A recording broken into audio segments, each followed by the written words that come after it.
I'm Jan Visser, and I'm meeting Ralf Syring, a medical doctor working in Guinea-Conakry in Africa. We're meeting at a location in the south of France in a more than 4 centuries old dwelling. And Ralf has written a chapter for our book on seeking understanding, the lifelong pursuit to build a scientific mind. So the purpose of the conversation is to find a bit more out about yourself and about what you wrote and the reasons why you wrote it. So let's start with yourself. It's about seeking understanding, and in your chapter you raise the question that understanding is almost by definition imperfect. So we can come back to that later in the conversation. What has it meant throughout your life to try and understand things? I think I have started quite early to try. And the experience then is that you don't always succeed. So you approach maybe to some understanding, but you never arrive really that you get very clear about an issue. So I was born in Germany, just after the end of the war in 1946. So, and that was in a time when there was, we didn't have much to eat, things like that. But of course, when I started when I was at school, to ask myself, what was this situation about? Try to understand what the reason for the situation was in which I lived. It was difficult to find out. Mm-hmm. And it was in fact only when I came for the first time to another country, that was when I already was 16, I went for the first time to the Netherlands in a pupils' exchange that was between cities which had contact with each other, and I still think that was a good idea after the war, that there were these kind of contacts between different cities from different countries. Which cities were they? That was my hometown, Iserlohn, and Almelo in the Netherlands. Mm-hmm. Little towns, and I was lucky that I was the only one in that group from Iserlohn who came in the Eastern Netherlands into a family where they didn't speak German. So I had to learn Dutch. That was not the most important point. The most important point was that I was looking at that family and seeing that they were living like we did at home. Mm-hmm. So I asked myself, well, why did these people be at war with each other only a couple of years before that? Not to say, well, this was about 20 years before. So they were at war, they were shooting at each other, and I didn't understand why. So that was I think that's one of the most important experiences, which shaped quite a lot of my later life in terms of trying to find out why.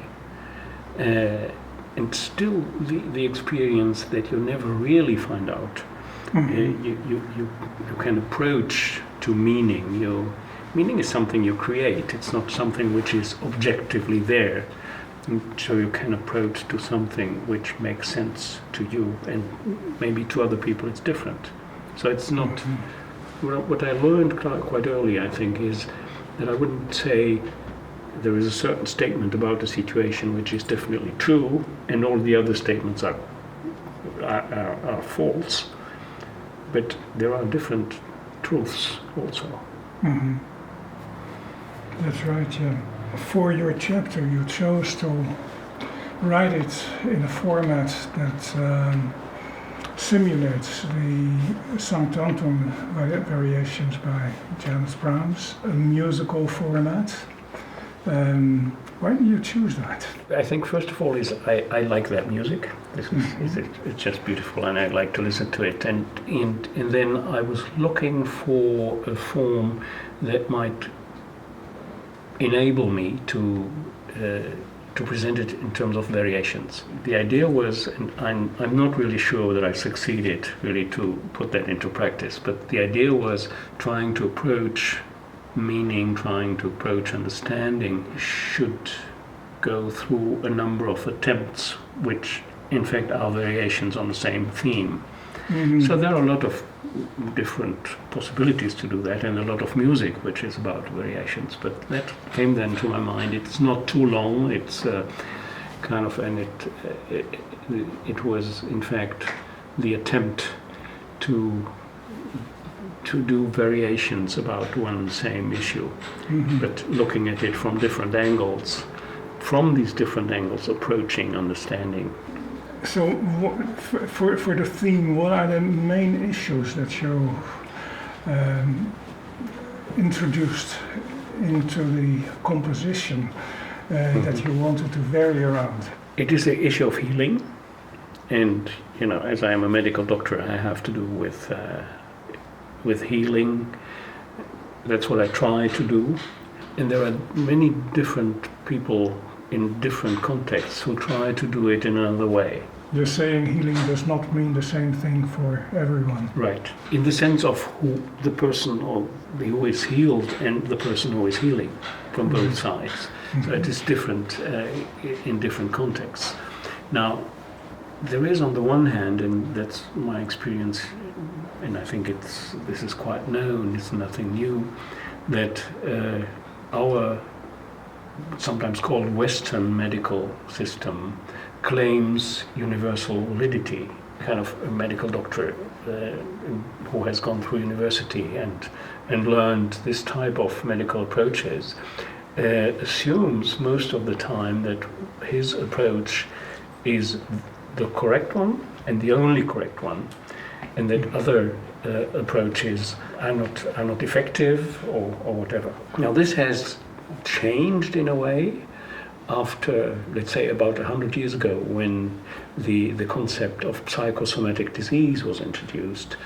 That was something that in the Western European context was something new. But if you go to an African country, you find out that it's since long known by traditional people who are called traditional healers. I don't like the term traditional because I think that tradition, also our system has tradition. It is a very strong tradition. And the other one, because we say ours is modern, the other is traditional, but the other one is modern as well in the sense that it is practiced actually, and it's effective. Does it evolve also? Have you seen that it evolves from what it was in the past to what it is now? Yes, of like course, you see in Western medical science, we are able to understand things that we didn't know how to interpret before, and we have developed different techniques, different medication. I think so. It is also what is normally called traditional medicine, and I like it much more to call it autochthonous kind of medical approaches, which are not claiming universal validity, but which limit themselves to a specific context, and would never say that we can treat somebody. What we are doing has to be done in Australia as well, so that no African autochthonous healer would ever claim that. Yes, I think there are changes. This is also due to the fact that diseases are changing, so people react to that. I think not in the sense as our Western medical approaches look at kind of scientific research. That I haven't come across that in, let's say, in African contexts. Because this is a different way of looking at things. But people learn by experience, probably. Exactly. This is and not by setting up experiments and working. That experience adds up over time. Right, and in that experience, different new forms of disease appear, and then, of course, an autochthonous healer would react to that, and he would find out: am I able to do something with it? Am I able to treat a person with that disease? I think this is important to say, am I able to treat a person with a certain disease, and not to say what many Western doctors would say, I treat the disease. But the autochthonous healer doesn't treat the disease. He always he or she would treat the person A as typical well. example in Africa would probably be HIV as an infection or AIDS as a disease. Right, and that I'm glad you mentioned that, because that also leads me back to the previous question about what is the issue. In fact, what I tried to look at in the book, and that is how there are people, autochthonous healers, who say that they can treat HIV. They have different terms for it, of course, and others say we can't. Most of them, most serious autochthonous healers would make a difference between what they call they also would use the term traditional and say traditional diseases have to be healed, have to be treated by traditional healers. And modern diseases have to be treated by modern healers. And they would most of the time say that HIV is a modern disease. It's something that came from outside. It's not ours. I think this is where I have come across it. It was always considered as something imported, not something that came from the people themselves. So I think most serious autochthonous healers I have come across would say we cannot treat that disease. And we as modern medical doctors, we also have to say we cannot heal it.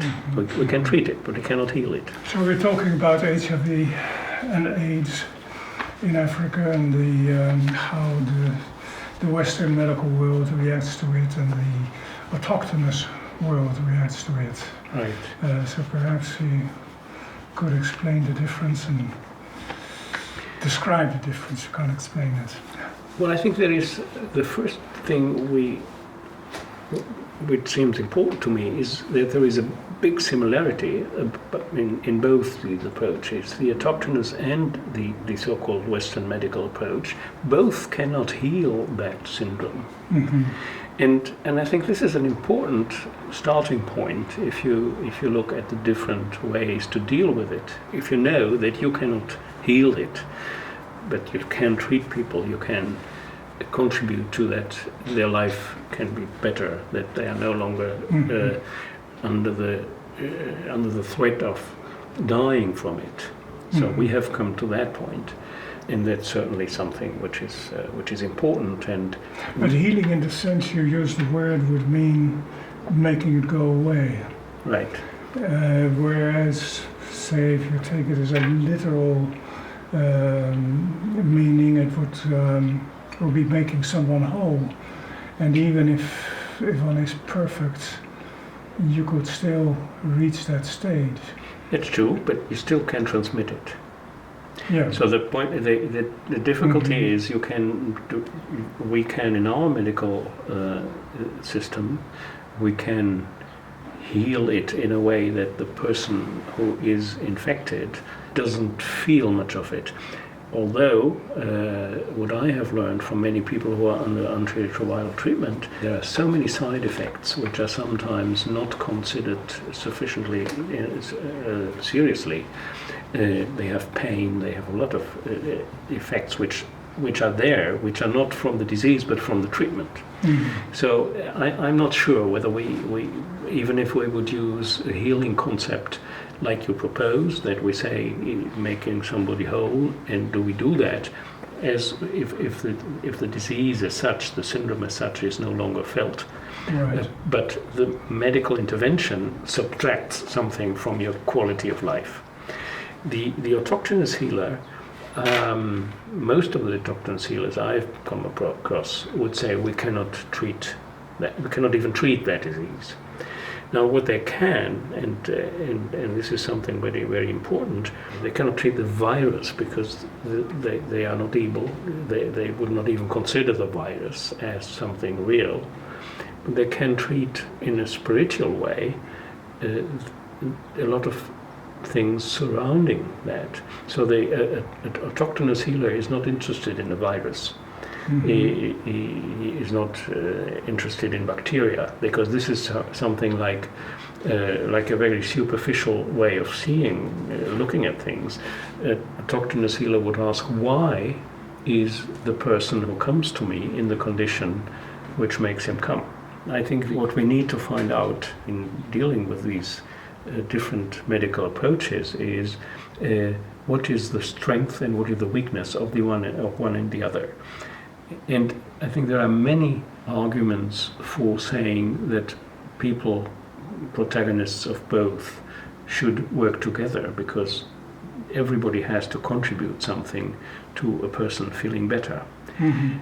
Now the question in my chapter is then, how can a person who needs healing or needs support distinguish between a serious healer, and that would then refer to the autochthonous or the Western medical doctor as well, distinguish between someone who is taking him seriously and who is seriously making an attempt to heal, mm-hmm. and those who make it appear as if, so who are not really the ones who are healing, what we would call a charlatan or whatever.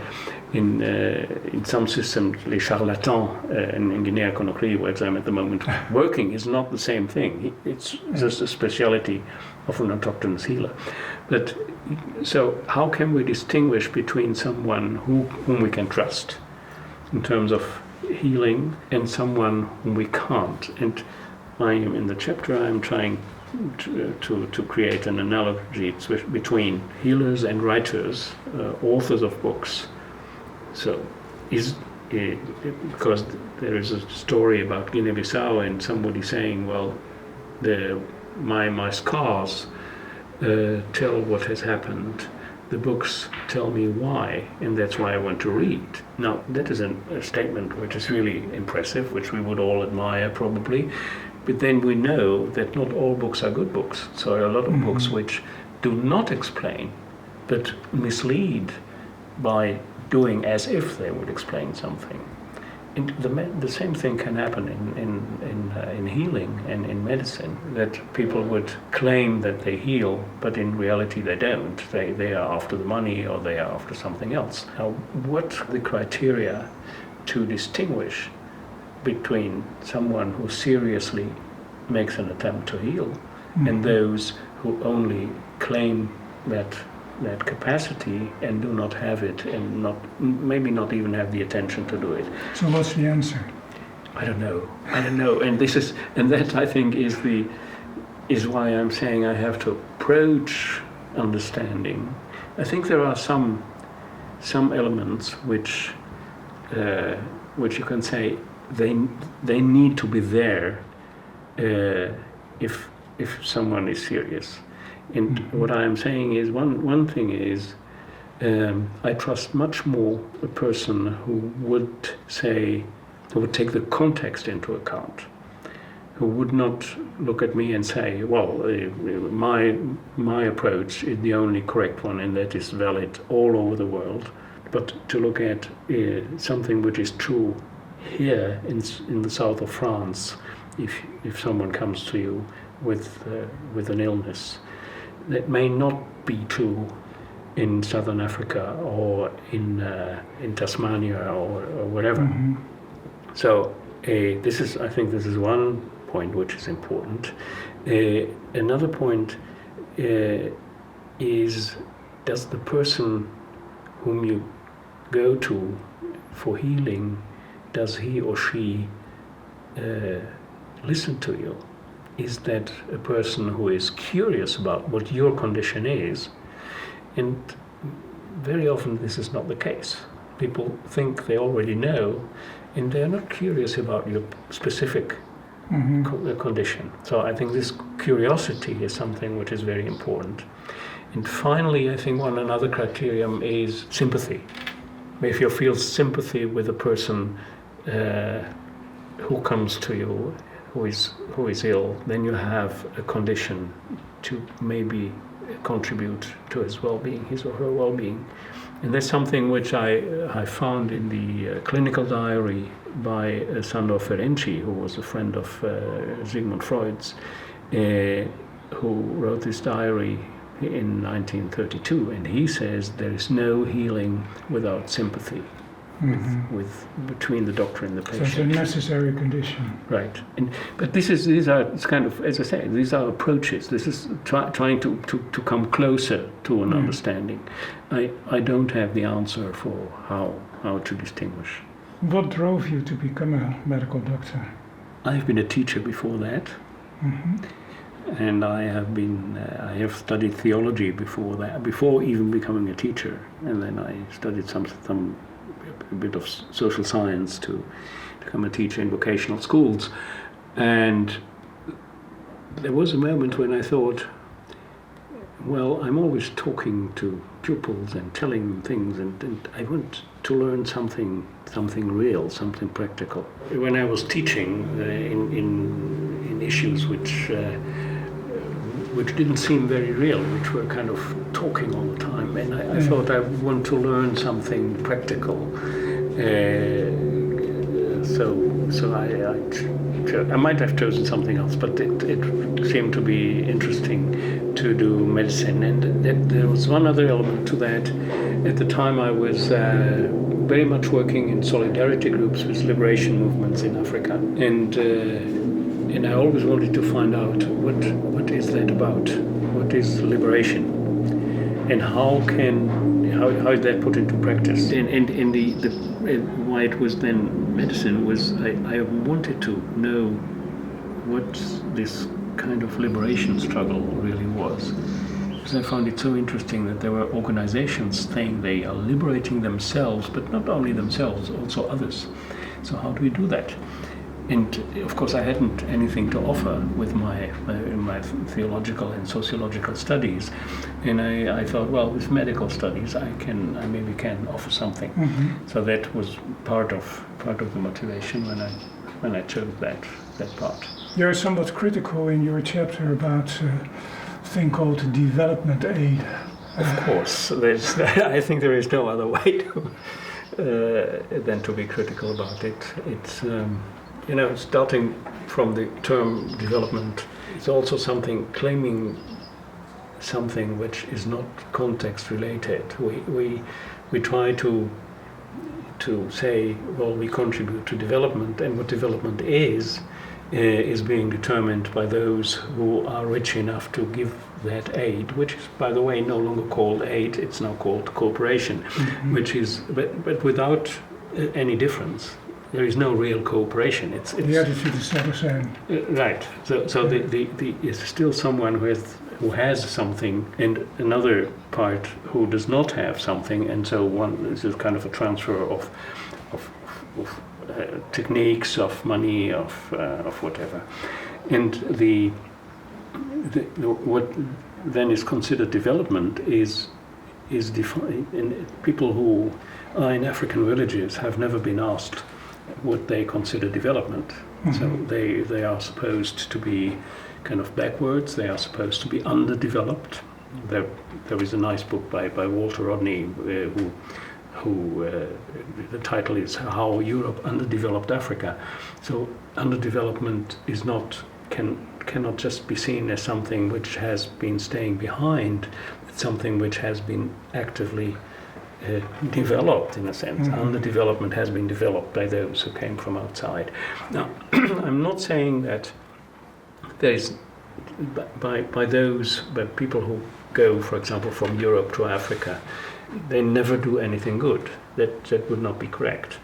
But the entire approach of transferring social conditions without sufficiently understanding the context in which that happens is not really helpful. And I think if you look at starting from things like national states, like what we call democracy, if you look at how did people in, for example, Bantu societies make decisions, they never voted, because they made decisions through discussion. They would discuss until they come to a point where they say, well, we come to a certain consensus, which does not mean that everybody agrees in the same way, but that people decide, well, we can live with this conclusion,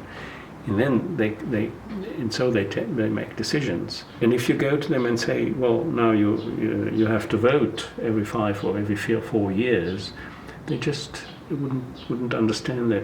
They wouldn't consider that as democratic. And is it really democratic? Good question. Exactly. So the point is that I think in this so-called development cooperation, there is no sufficient understanding of the context, and no sufficient, not only understanding, but not even an interest to understand what the context is where you intervene. The chapter ends with a repetition of the story that opens it, which is proper to do in the musical composition style of the theme with variations, at least in the case of that particular model that you have chosen. But why do you feel that you should make use of that? The story which I'm telling in the beginning is something which I have tried to add to during the variations, in terms of kind of imagining how it, what other things might have happened to the same person about which the story is telling. This is an attempt to also to try to find out, or try to say, we need to relate all our own reflections. We have had the possibility to study, to go to university, to read a lot of books. So we have quite good conditions to understand a lot of things. Not everybody has that. And I always think that if you want to, if you are able to admit that you do not completely understand, and that you are open for change, open for a kind of a dynamism in cultural development, that requires a certain base of certainty. To be able to admit that science is part of uncertainty, you need to have a base which you feel yourself quite sure to be able to question everything which is around you. So this is a basic feature, of course, of science. Of course, right. But you cannot ask that from people whose cultural background is constantly under threat of extermination. So what I find in Africa very often is that cultures are so busy with defending themselves against kind of outside attack that they just cannot afford to be dynamic and to question their own views. You can question somebody's views if that person has something to refer to. But if you take that away, that referral framework, people try to defend it. And in defense, you're not able to be very dynamic and very innovative, or whatever you would like to be. So, imagining the continuation of the story, I'm trying to show that with all our knowledge and our possibility to question situations, which we do have, we should not go too far away from those who do not have that condition. So I find it very important to maintain close connection between people on different levels of possibility of understanding and questioning. Which also means that you keep coming back to where you started. Exactly. That means the original story is repeated at the end. Well, it is part of the form, but the form has a purpose, and it's coming back at the end. Like, what I want to say is, this story has not changed, but maybe going through the variations has enabled us to see within that story different potentials of imagining its continuation. You can explore it deeper than you did before. That's my hope. Yes. Well, let's hope that that speaks to readers as well, and that they will do that. I read it twice actually, and that helped me a lot to understand what you really were saying there, and to discover that idea that yes, in fact, we do not ever really know, and we have to keep asking questions, and Exactly. it's written down in a very beautiful format and very interesting examples that you bring up. So, Thank you. Ralf, thank you very much. Thank you.